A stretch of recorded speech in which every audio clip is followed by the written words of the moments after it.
अस्सलाम वालेकुम, मैं हूं सहर फ्रॉम आवाज न्यूज।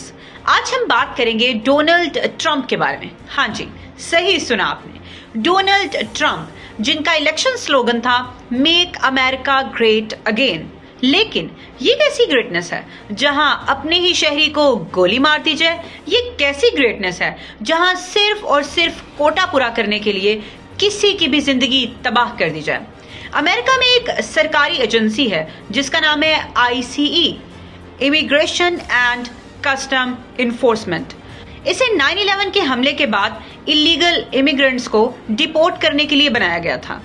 ये एजेंसी अपना काम बहुत अच्छे तरीके से कर रही थी, मगर अब ट्रंप ने इसे अपने एजेंडा को पूरा करने के लिए बड़े ही खौफनाक तरीके से वेपनाइज किया है। ट्रंप ने इस एजेंसी पर कोटा लगा दिया है और ट्रंप का कहना है कि रोजाना की बुनियाद पर इस एजेंसी के ऑफिसर्स को तकरीबन 3000 अरेस्ट करने होंगे, जिसकी वजह से ICE के ऑफिसर्स पर बहुत ही प्रेशर बिल्ट हुआ है। और अब ICE के ऑफिसर्स ने इलीगल इमिग्रेंट्स तो दूर, अपने ही अमेरिकन सिटीजन्स को अरेस्ट करना शुरू कर दिया है। इन ऑफिसर्स ने कम से कम 170 अरेस्ट किए हैं, जिनमें से 20 तो सिर्फ बच्चे ही थे और उनमें से भी 2 कैंसर पेशेंट्स।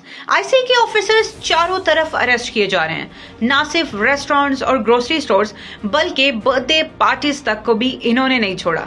यहाँ हालात बद से बदतर हुए जा रहे हैं क्योंकि ट्रंप ने इन्हें पावर दे रखी है कि वो किसी को भी शक की बुनियाद पर अरेस्ट कर सकते हैं और उसके लिए अरेस्ट वारंट की भी बिल्कुल कोई जरूरत नहीं है।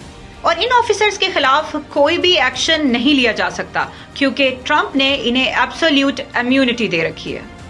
क्या आपने पाकिस्तान में भी ऐसे कोई पॉलिटिशियन देखे हैं जो यहाँ से फारिग हो? कमेंट सेक्शन में जरूर बताइएगा। इसी के साथ इजाजत दीजिए। पाकिस्तान जिंदाबाद, पाकिस्तान इश्क है।